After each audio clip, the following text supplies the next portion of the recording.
Alors, on poursuit maintenant avec le prix Gérard Filion. En 2004, l'UPA a créé le prix Gérard Filion, les prix, c'est-à-dire, les prix Gérard Filion et Laurent Barré. Ces prix sont remis en alternance à un employé et à un élu qui ont apporté une contribution exceptionnelle à l'agriculture et au syndicalisme agricole québécois. Cette année, nous en sommes à remettre le 3e prix Gérard Filion à une employée qui s'est particulièrement illustrée dans le monde du syndicalisme et de la cause agricole au Québec. Rappelons que M. Filion a été rédacteur en chef de La Terre de chez nous et secrétaire général de l'UCC de 1937 à 1947. M. Filion est reconnu pour s'être toujours porté à la défense du syndicalisme agricole. C'est aussi à ce titre que le ou la récipiendaire du prix Gérard Filion, cette année en 2011, est reconnu aujourd'hui. Et là, ça va commencer à se préciser.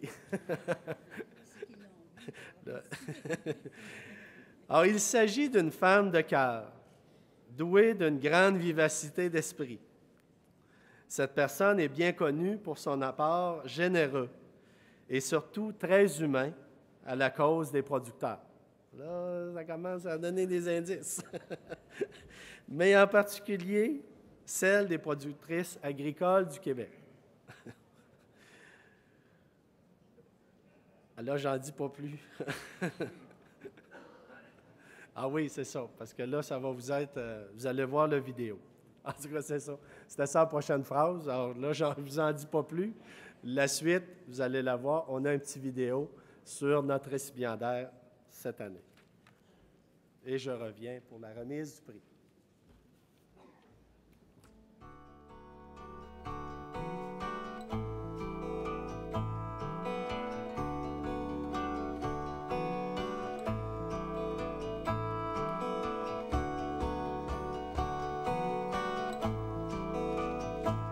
En novembre 1929, elle pousse son premier cri à Nicolet. Fille d'agriculteur, elle a toujours été proche des gens de la terre, elle qui, enfant, se levait à 4h30 du matin pour faire la traite des vaches.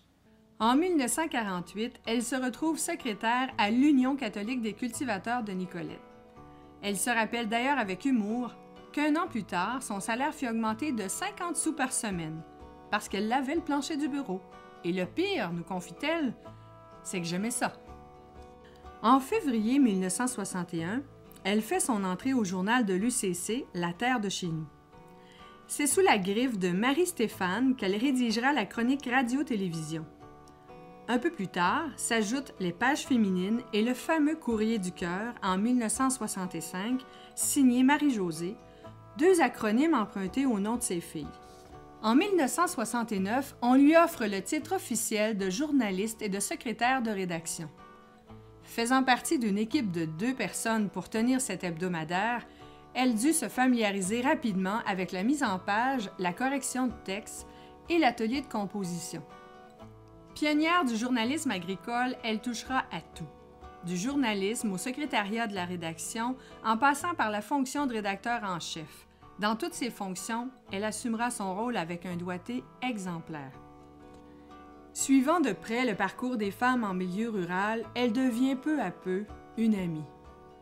À une époque où les psychologues étaient inexistants et où on se confiait peu, une oreille attentive devenait précieuse. Mais ses commentaires lui attirèrent parfois des réprimandes de l'Église. Elle mentionne entre autres que dans les années 60, il y avait de grands problèmes chez les femmes, dont la contraception. En 4 décennies, Rosaline Ledoux a eu le temps de voir évoluer les mentalités dans les campagnes. Il y avait des grands problèmes chez les femmes, dont la contraception. Dans les années 60, les femmes me demandaient les méthodes de température et puis toutes ces choses-là. Même, j'ai eu l'honneur d'être dénoncée du haut de la chaire par un bon curé du Bas-de-Québec. Ah bon? Parce que j'avais donné des conseils sur la contraception, ce qui était interdit.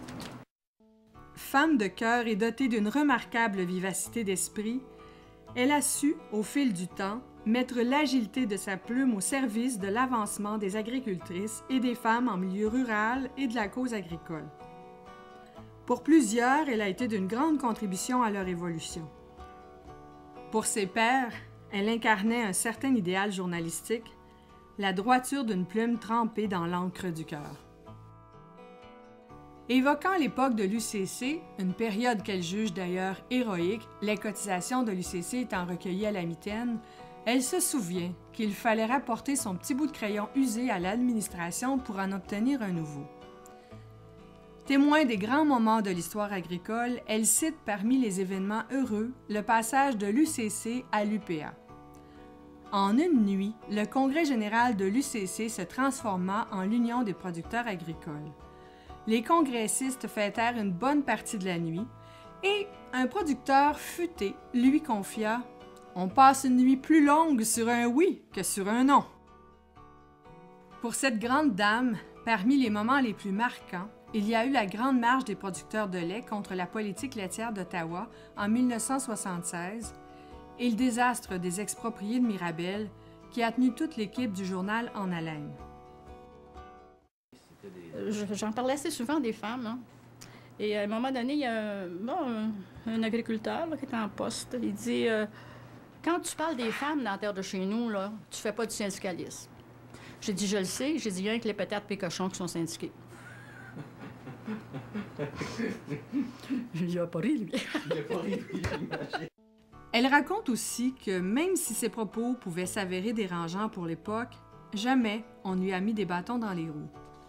Témoin privilégié de l'évolution du monde agricole, elle a été durant près de 50 ans la confidente et un peu la bonne mère de famille des producteurs et productrices agricoles.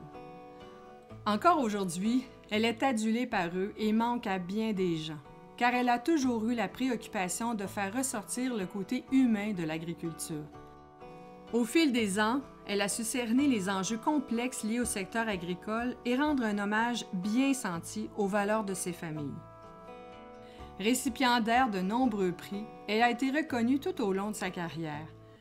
Nommée commandeur spécial de l'Ordre du mérite agricole en raison de sa contribution exceptionnelle au développement de l'agriculture québécoise en 1989, elle fut aussi à l'origine du prix Rosaline Ledoux, créé par la Fédération des agricultrices en 2010 et visant à souligner l'excellence d'un texte journalistique qui souligne l'apport des femmes en milieu rural. Elle a fait la fierté de l'UPA en remportant ces divers prix.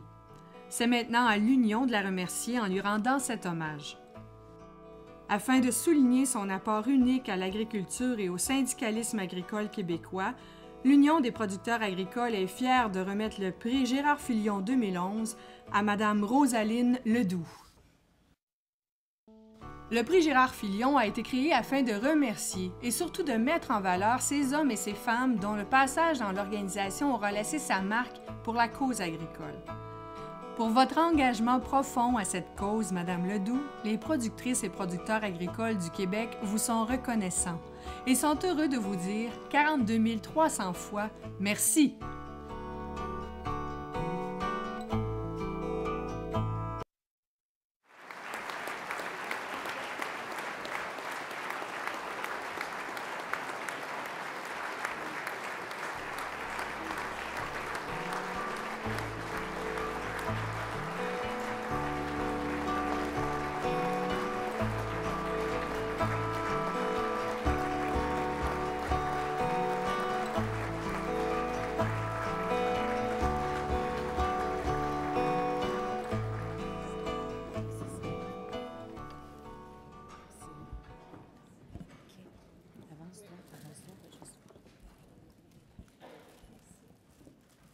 C'est la première fois dans toute ma carrière que je m'adresse à l'UPA réunie.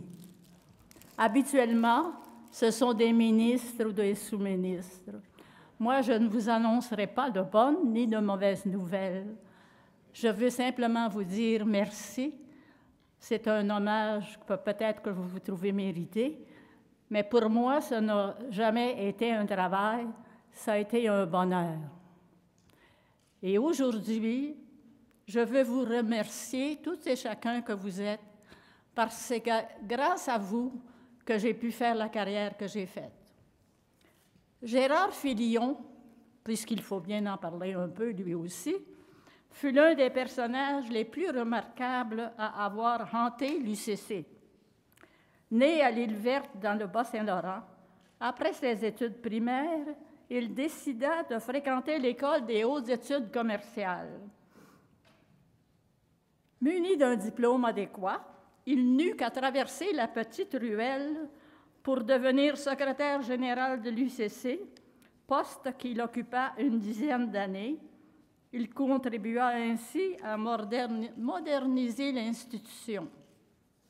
Pour ma part, quelques années plus tard, soit le 4 septembre 1948, j'entrai pour la première fois dans le petit bureau de l'UCC de Nicolette. Il n'y avait alors qu'un seul autre employé. On était bien loin de la puissante UPA dont parlent les journalistes de nos jours. Ensuite, il entra dans ma vie quelque chose d'absolument important. L'abbé Pinard, parce qu'à cette époque-là, les aumôniers avaient une très grande influence. L'abbé Pinard est rentré dans notre petit bureau et il a dit, « Mademoiselle Desilets, je vous amène un beau garçon. » En effet, c'était l'homme qui devait devenir mon mari et le père de mes belles-filles. Où sont-elles? Marie-Stéphane, Louise. Elles sont aujourd'hui mes oreilles et mes orteils. C'est comme ça, quand on vieillit, on s'enrichit de toutes parts.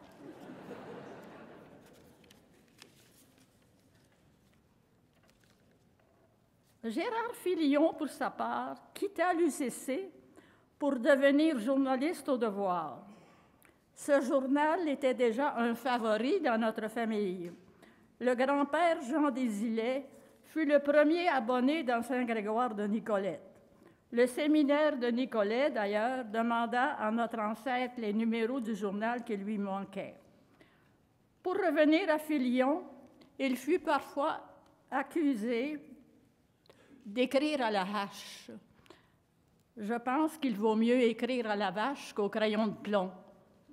Il avait des opinions et il les disait. C'était un homme vraiment remarquable à tout point de vue, comme on a pu le voir tantôt. J'aurais beaucoup de choses à vous dire, mais je pense que je commence à fatiguer un peu. Alors, je vous remercie de tout cœur d'avoir pensé à moi et de l'avoir illustré de si belle façon. Je vous embrasse toutes et chacun d'entre vous. De quoi attraper des feux sauvages.